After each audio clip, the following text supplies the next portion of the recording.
selamanya. Mari kita berdoa. 我们祷告， Tuhan, mohon anugerah-Mu sehingga setiap kami saat membaca dan merenungkan firman-Mu, saat hamba-Mu menyampaikan yang sudah digumulkan sebelumnya, 主啊，我们来到你的面前，求你帮助我们。当我们读你的话语、思想你的话语，当神的仆人把这一向来在你的面前寻求你的话语的心， kebenaran-Mu lah yang kami dapatkan, yang berbicara maupun yang mendengarkan. 求你的真理向我们显明，无论是说的，无论是领受的，都交托。 Dalam nama Tuhan Yesus kami berdoa. 奉主耶稣的名祷告， Amin. 阿门。 Salam sejahtera untuk setiap kita. 大家平安。 Amsal pasal 3 ayat yang kelima akan menjadi dasar perenungan kita malam ini.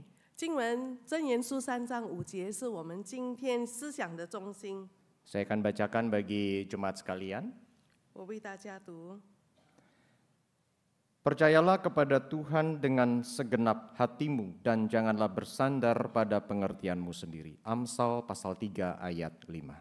箴言书3章5节，你要专心仰赖耶和华，不可倚靠自己的聪明。 Bapak Ibu Saudara sekalian, ada seorang yang bernama Adam. Dia adalah seorang yang sudah bisa menerbangkan sebuah pesawat kecil. 有一个名叫 Adam 的人，他已经能够驾驭小飞机， Tapi dia baru bisa fase itu menerbangkan kalau terang hari di mana horizon itu terlihat dengan jelas. 他驾驶飞机只能够是在天还明亮的时候。 Pada hari itu dia harus terbang, saudara, setelah meeting yang penting untuk bisnisnya. 但是有一天，他必须在他商务会议很重要的事情之后， Yang jadi masalah, meetingnya berkepanjangan menjelang sore hari. 问题就在于说那天的会议时间拉长了，所以会议结束是下午的时间。 Kemudian ternyata cuaca menjadi gelap, saudara, mendung, hampir hujan. 而且当时正是阴天，快要下雨。 Sehingga saat dia take off, kemudian dia terbang, lalu dia tidak lagi bisa melihat horizon itu karena tertutup oleh awan dan juga keadaan mulai gelap. 可是当他已经起飞之后呢，乌云密布，他没办法看见地平线。 Saat dia mau mendarat, dia bingung, saudara, karena dia tidak lagi bisa tahu dia ada di mana, daratan tidak terlihat. 所以当他要降落的时候呢，他不晓得该怎么样降落，因为他没有看见陆地在哪里。 Dia berhubungan dengan orang yang ada di menara, di airport yang tempat dia mau mendarat itu, saudara. 所以他就跟控制台的人联络。 Dan orang yang di bandara itu mengatakan, nama saya Frank, saya akan memandu kamu untuk mendarat. 这个目的地控制台的人员就告诉他说：“我名叫 Frank， 我会指导你怎么样着落。” Adam berkata, saya tidak tahu di mana daratan, tidak terlihat apa-apa.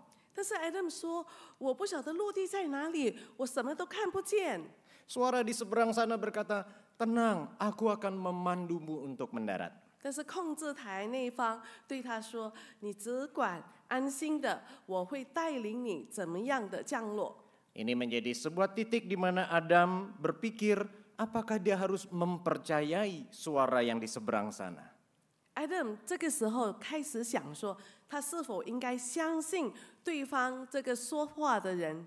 Nah, tapi lalu kisah yang lain, saudara, suatu saat di rumah saya itu terjadi masalah dengan saluran air kami.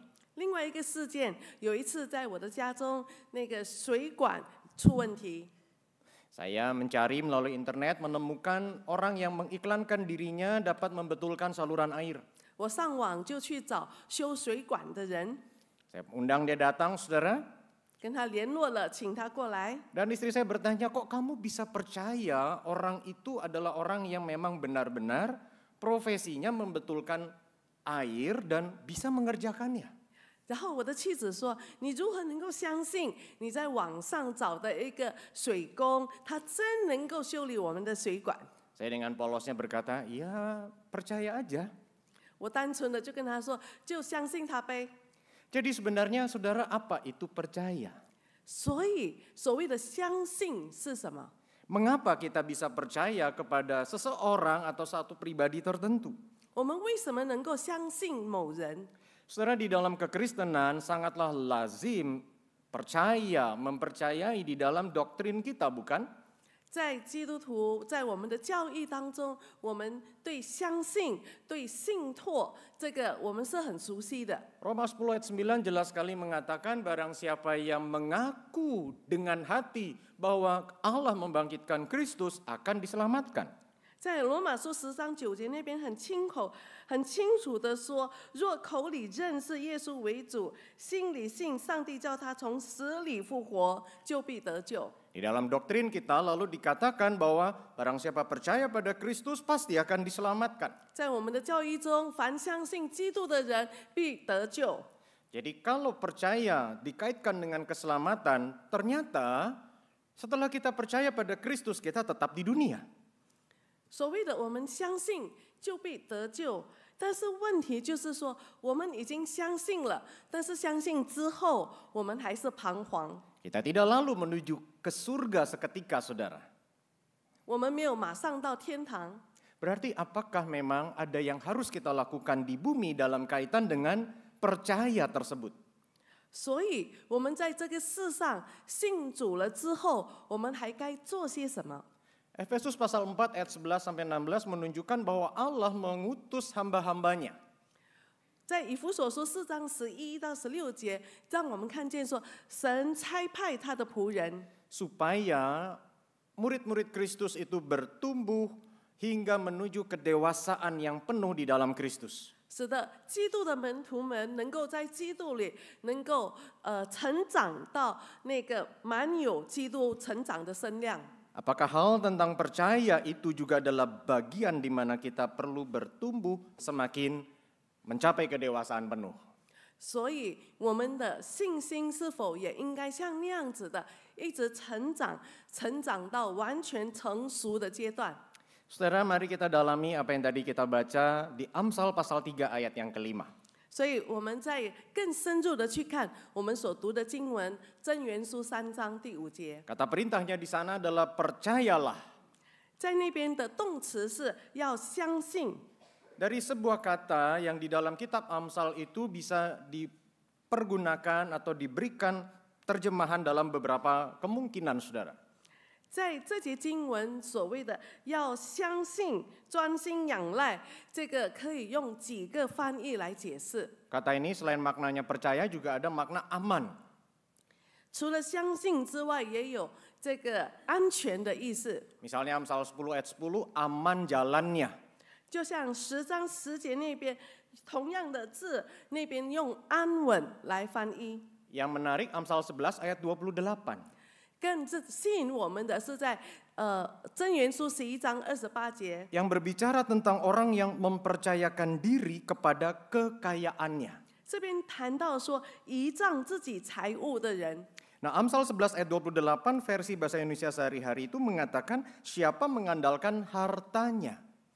在另外一个印尼文的翻译本那边，他用的字就是将自己信托于。 Saudara, mengapa ada orang mempercayakan diri kepada harta?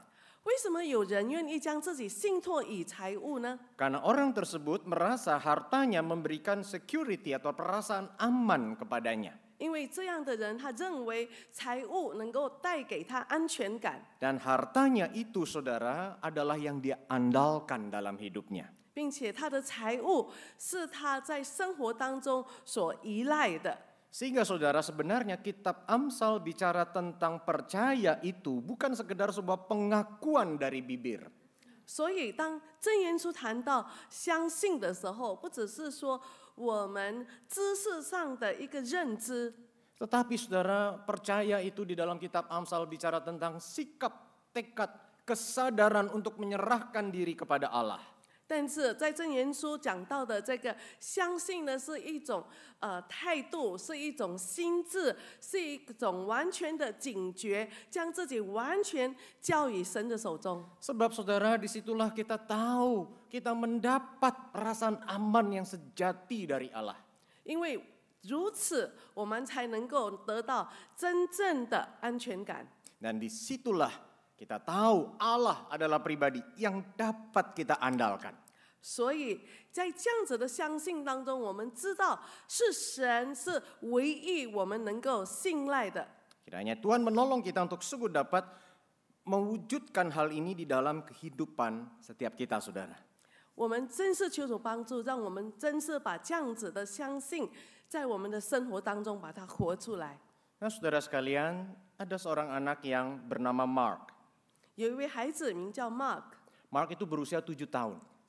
马克他7岁， Dia tinggal di lantai 2 di rumahnya, orang tuanya di lantai 1. 他的房间卧室是在2楼，父母亲的卧室是在1楼。 Saudara, suatu ketika terjadi sebuah peristiwa yang tidak diharapkan oleh keluarga ini. 但是有一天，家人在这个家当中发生一个意外， Yaitu saudara, rumahnya terbakar. 就是家里着火了。 Dan masalahnya Mark itu ada di lantai 2 dan dia belum sempat turun ke bawah. 那这个马克他的卧室在2楼，他还来不及下楼下。 Situasi gelap malam hari, asap sudah mulai mengisi ruangan. 在晚上很黑暗，然后屋子充满了烟雾。 Mark melihat ke bawah gelap, dia tidak bisa lihat apa-apa. 马克往下看的时候，他什么都看不见。 Tiba-tiba dia mendengar suara Jim ayahnya berteriak dari bawah. 突然间，他听见他的爸爸在楼下喊着说 Mark, ayo loncat. 马克，你现在跳下来。 Mark melihat ke bawah, gelap dia nggak bisa lihat apa-apa. Dia dengan takut berkata, Papa aku nggak berani. 马克往下看的时候很暗，很多烟雾，什么都看不见。他就跟爸爸说：“我不敢跳下去， Aku nggak lihat apa-apa. 我什么都看不见。 Papanya berteriak lagi dari bawah. ”他爸爸从下面在喊 Ayo Mark, loncat sekarang.：“ 马克，你现在就跳下来， Tidak masalah kamu tidak melihat Papa. 你看不见我没关系， Yang penting Papa melihat kamu. 重要的是我看见你。 Percaya pada Papa, loncat sekarang. 你可以相信爸爸，你现在就跳下来。 Mark loncat nggak saudara? ”马克会跳吗？ Dia loncat. 他当然跳。 Kenapa? 为什么？ Dia punya relasi dengan papanya. 因为他跟爸爸有密切的关系， Dia percaya papanya. 他能够相信他的爸爸， Maka dia mempercayakan dirinya kepada papanya. 所以他将自己信托于他的爸爸。 Nah saudara, kisah ini bisa menantang kita untuk merefleksikan diri kita. 这件事情可以让我们反思， Yaitu apakah kita punya relasi pribadi dengan Tuhan? 我们是否与神有那样子个人的关系？ Dan seberapakah kita benar-benar mempercayakan diri kita kepadanya? 我们对神有多么的信靠？ Yang mana sebenarnya saat-saat kritis, titik-titik tertentu dalam hidup kita bisa menguji seberapa kita mempercayakan diri kita kepada Tuhan. 在我们人生当中，有一些的危机，有一些的人生的关键点，能够考验我们多少的信靠神。 Untuk itu, mari saudara saya mau menggunakan sebuah teori dari seorang bernama James Fowler. 所以我用一位名叫这个 James Fowler 的书讲的一个理论。 Yang membedakan perkembangan iman itu saudara dari fase 0 yaitu orang yang sebetulnya belum tahu keunikan iman Kristen. 就讲到说一个信主的人，他这个信仰这个成长的阶段。 Saudara, orang di fase 0 ini di Alkitab misalnya adalah orang-orang Yunani yang berdiskusi dengan Rasul Paulus, itu ada di kitab Kisah Para Rasul pasal 16. 如果在零阶段的话呢，他并还没有真正认识基督教的独特性，就像在《使徒行传》那些跟保罗辩论的那些希腊人， Maaf, pasal 17 saudara. 是在《使徒行传》第17章。 Mereka sepertinya hadir di sana, mereka berminat mendengarkan Paulus itu berbicara. 他们好像在那边很想听保罗的教导， Tapi ketika Paulus mengajarkan tentang kebangkitan orang mati, 但是当保罗谈到死人复活的真理的时候， maka orang-orang Yunani ini kemudian pergi meninggalkan Paulus dan tidak lagi mau mendengarkan Paulus. 这些希腊人他们就离开了保罗，不愿意再听保罗的教导。 Sangat mungkin ada orang yang berada di gereja sebenarnya masih belum mengerti keunikan iman Kristen. 所以很可能来到教会的人，但是他们并没有真正的认识到基督信仰的独特性。 Kalau saya dan saudara masih belum mengerti keunikan Kristus, maka jelas kita belum punya relasi pribadi dengannya. 如果我们与基督，我们还看不到他的独特性的话，更就不用谈我们与他建立关系。 Maka di saat terjadi krisis, di saat terjadi masalah, disitulah kita tidak akan dapat mempercayakan diri kita kepada Tuhan. 像这样子的阶段，当有危机、当有困难的时候，我们很难将自己信托于基督， Karena kita akan kemudian mempercayakan diri kepada umumnya diri sendiri. 那我们就会更多于仰赖自己。 Tapi saudara, kemudian ada fase lebih tinggi, yaitu dari orang-orang yang tampak sungguh-sungguh saudara dalam mencari Tuhan. 然后进一步的这个阶段呢，有一些人看起来他们很认真的寻求神。 Di Alkitab ini misalnya adalah orang-orang Yahudi itu yang sampai menyeberangi Danau Galilea di Yohanes pasal 6 untuk mengikuti Tuhan Yesus. 这些人可能就像当时的犹太人，他们愿意甚至过加利利海，去追随耶稣。 Kita tahu di Alkitab banyak orang Yahudi sampai berbondong-bondong mengikuti Kristus. 我们知道，耶稣在世的时候，有许多的犹太人，他们很多人的追随着耶稣。 Tapi di Yohanes 6 itu ketika Tuhan Yesus mengajarkan, "Akulah roti hidup yang turun dari surga." 但是在约翰福音当主耶稣谈到说我是那个天上降下来的生命的粮的时候， Pengajaran ini dikatakan lebih keras sekali, pengajaran ini dikatakan keras sekali oleh orang-orang Yahudi itu. 然后犹太人认为耶稣的这种教导，是非常的强烈， Sehingga mereka kemudian perasaannya tidak cocok dengan situasi itu, lalu mereka pergi meninggalkan Kristus. 这个与他们一向来的那个感觉不合意，使得这一些的像那样子的犹太人，他们就离开了耶稣。 Kita bisa bertanya, kenapa mereka sampai berbondong-bondong menyeberang Danau Galilea demi mengikuti Kristus, saudara? 但是接下来我想问说，这些人从当初他们愿意这么跨一个加利利湖去跟随耶稣的这些人， Mungkin karena perasaan ingin tahu. 难道他们只是想知道吗？ Mungkin karena perasaan ingin menyaksikan Kristus melakukan mujizat. 难道他们只是想看耶稣行神迹吗？ Nah, kalau diterapkan kepada kita, 如果将他们的景象把它反射在我们的身上， kita bisa jadi di fase ini karena kita ada di gereja didorong oleh mungkin perasaan nyaman karena circle pertemanan kita ada di sini.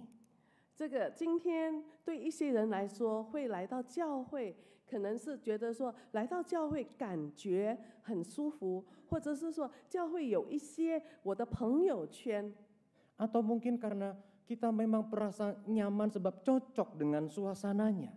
或者是说我们来到教会，我们觉得我们喜欢这边的氛围， Mungkin karena dorongan intuisi keagamaan. 也可能是说我们对宗教的一种推动力。 Atau diminta orang tua, maka dorongan perasaan itu mendorong kita, atau diminta keluarga, ya untuk kita datang. 可能就是因为家庭的影响或者父母的要求，把我们推向教会。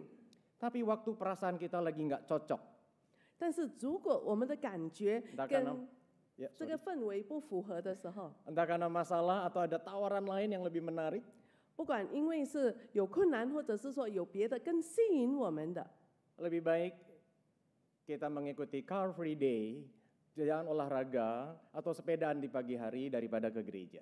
可能我们就会选择别的活动了，可能就去骑脚踏车做什么运动。 Di fase ini kita belum punya relasi pribadi sama Tuhan. 在这个阶段，我们与神还没有建立个人性的关系， Masih sulit mempercayakan diri pada Tuhan karena masih ditentukan oleh perasaan sendiri. 还很难将自己完全信托于神，因为许多的事情都决定于我们个人的感觉。 Fase yang kedua itu orang yang sepertinya sungguh-sungguh saudara mencari Tuhan, dia bisa tekun berdoa, diminta puasa, dia akan datang saudara. 在这个第二阶段，这样子的人，他会在宗教的一些操练上很认真，甚至他在祷告中会殷勤进食。 Apalagi kalau diajarkan, mintalah kamu akan mendapat, ketuklah, percayalah pasti akan diberikan.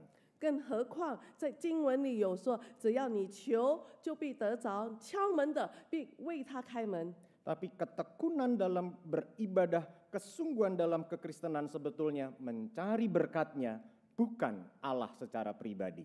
但是这样的人，他们可能在宗教上很殷勤，他们很认真的祈求，他们只想得到的是那个所祈求的，并不是想要得到赐福的那位神。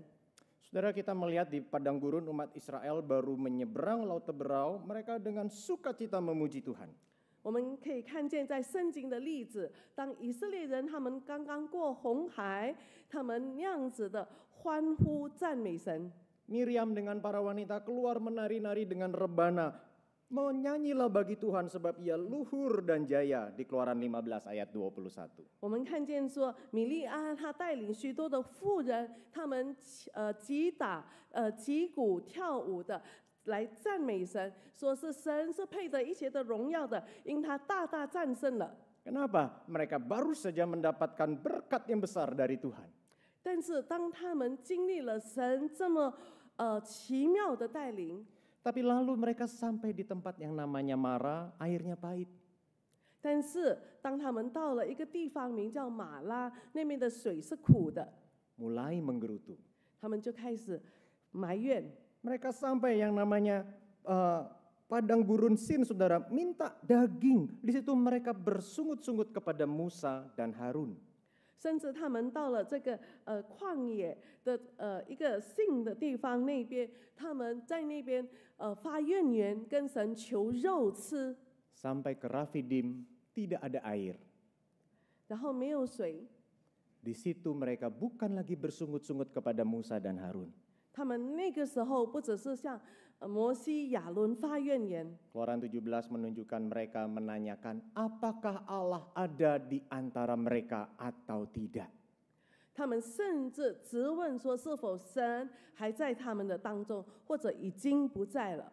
Kalau kita masih berada di fase ini mencari Tuhan semata-mata untuk berkat-Nya, 如果我们还是在这阶段，我们寻求神，只想要得到他的祝福。 pada saat kita ada masalah, saat hidup tidak cocok dengan berkat yang baik yang kita pikirkan dari Tuhan, 所以，当我们的生活当中，我们没有得到我们所想要的那些福气的话， kita akan sulit mempercayakan diri kepada Allah. 我们就很难信靠神， Karena memang kita belum kenal Allah secara pribadi. 因为我们没有真正的跟神有个人的认识。 Nah, fase yang berikutnya ini lebih tinggi lagi, yaitu orang-orang yang sampai memang saudara saleh, betul-betul orang beragama, mengenal Tuhan dengan baik.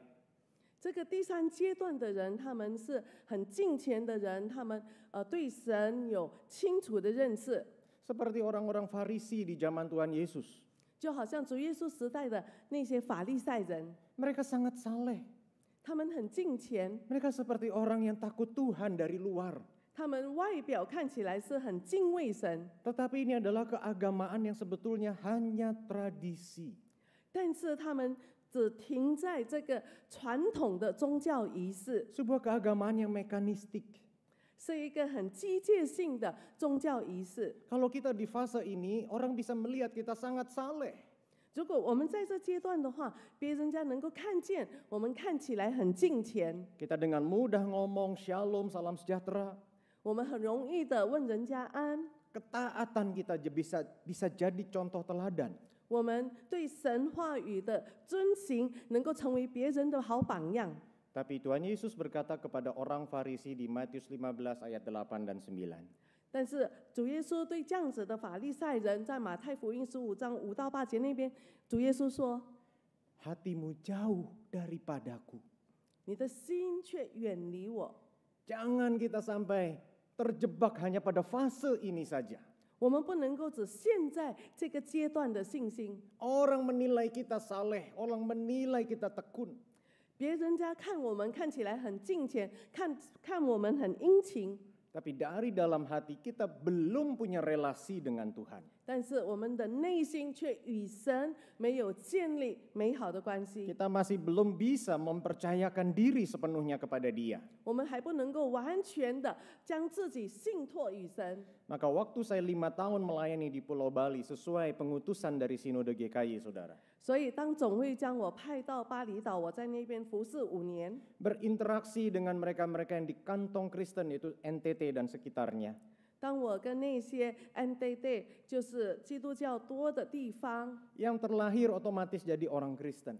他们那些地方的人一生出来就成为基督徒， Tapi karena itu semua hanyalah tradisi. 但是这一切只是一个传统。 Begitu ada tekanan kehidupan, tidak mudah untuk mendapat penghidupan, pekerjaan dan sebagainya. 当生活有压力，当他们得不到工作之后， Ada yang datang menawarkan sebuah peluang hidup lebih baik. 当有人家给他们更好的机会， Tapi memeluk kepercayaan yang lain. 但是要信仰别的宗教， Mereka akan bisa melakukannya karena pada dasarnya mereka belum punya relasi pribadi dengan Tuhan. 他们很容易的就放弃基督教，因为他们与基督没有个人的关系。 Yang semestinya terjadi dengan kita adalah kita minimal berada di fase ini, saudara. 所以盼望我们至少能够达到这个第4的阶段， Yaitu kita mulai lahir baru, mulai mengenal Tuhan secara pribadi. 就是我们已经重生，我们已经开始有与神有个人的认识。 Tapi di fase ini, saudara, ibaratnya saya dan saudara itu masih kayak anak kecil. 但是如果在这个阶段的话，就好比我们还是在孩童的阶段， Tuhan itu, anak kecil itu memahami papa itu baik, kalau dia minta es krim, papa kasih es krim. 因为孩子的阶段的话呢，他们只会说他们讨什么得到什么，就认为说对方是好的。 Padahal papa tidak kasih es krim mungkin karena anaknya sedang pilek. 但是有时候父亲不会按照我们的要求给我们，比如说要冰淇淋，我们感冒的时候就不可以。 Jadi di fase 4 ini masih seperti bayi atau anak rohani yang belum bisa menerima Allah itu baik, tapi Allah dapat mengizinkan umatnya menderita.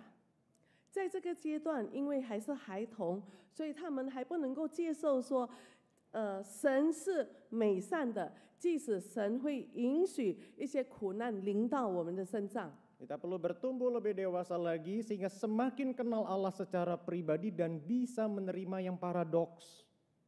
所以我们必须继续的成长，我们能够成熟到一个阶段，就是我们能够接受所谓的是好像是，但是却非的这种情况。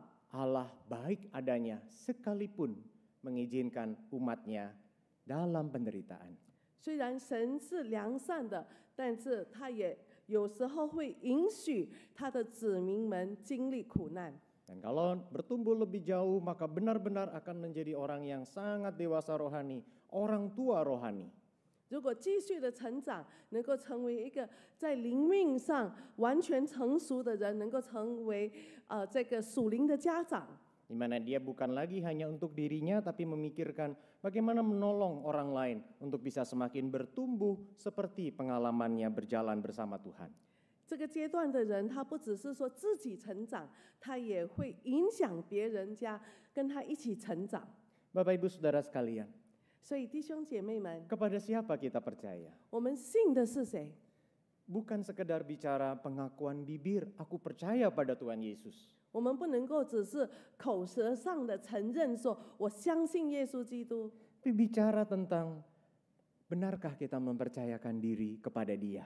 而是我们要看自己是否我们将自己完全信托于他。 Oleh karena itu saudara, karena terkait juga dengan pertumbuhan kerohanian kita. 也跟我们灵命的成长有关系， Maka saudara sekalian 3 hal sebagai implikasi. 所以有3件事情， Mari kita melakukan refleksi pribadi, apakah saya sudah kenal Tuhan itu secara pribadi? 我们自己做一个反思，我们问自己说：我是否我个人认识耶稣基督？ Di fase manakah sebenarnya pertumbuhan rohani kita ataupun mereka-mereka yang ada di dalam kelompok kita saat ini? 我的灵命成长到什么阶段？或者是说，我也观察在我的小组里的灵命，他们现在在什么阶段？ Tapi kemudian saudara, kalau kita kembali kepada Amsal 3 ayat yang kelima, 但是如果我们回到刚才的箴言书3章第5节， di mana di sini dikatakan percayalah kepada Yehova, percayalah kepada Allah perjanjian, 因为这里说你要专心仰赖耶和华， yaitu Allah perjanjian yang setia kepada janjinya. 这个耶和华代表就是他忠心，他是信实与他应许的神。 Yang menjaga kita dan oleh anugerahnya kita bisa mengenal dia dan terus bertumbuh saudara.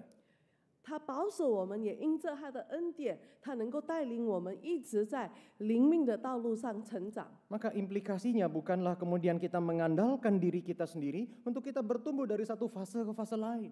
所以这个给我们的意义就是说，我们不是靠自己，而是我们靠着神的恩典，使我们能够从一个阶段成长到另一个阶段。 Tetapi mengandalkan anugerah Tuhan. 我们是仰赖神的恩典， Kekuatan kita adalah pada Allah perjanjian yang setia kepada janjinya. 我们的力量是在于那位信实的神，因为他是守约的神，他必保守我们。 Minta Tuhan menolong kita semakin mengenal diri dan semakin mengenal Dia. 求主帮助我们，让我们更认识自己，也更认识神。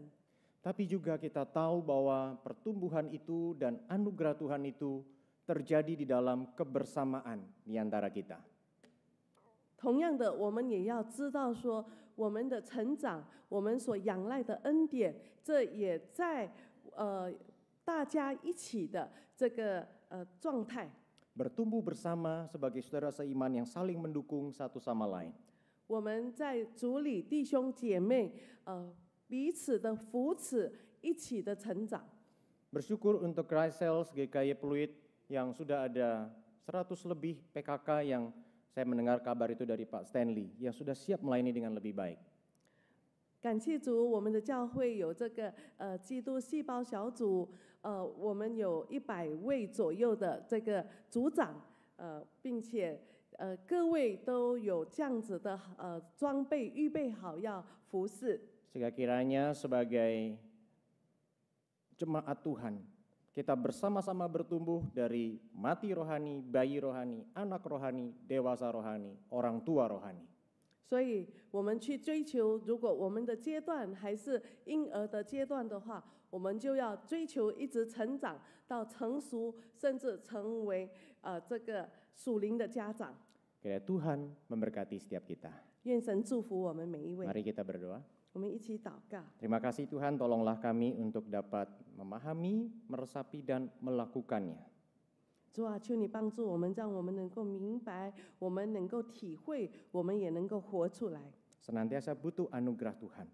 这一切我们需要你的恩典， Sehingga setiap kami sungguh mengalami terus-menerus satu perubahan dari dalam semakin lama semakin serupa Kristus. 使我们生命里面一直不断的被神所焕然一新，让我们越来越像基督。 Terima kasih ya Tuhan. 谢谢主， Di dalam nama Tuhan Yesus kami berdoa. 奉主耶稣的名祷告， Amin. 阿门。 Tuhan berkati. 上帝祝福。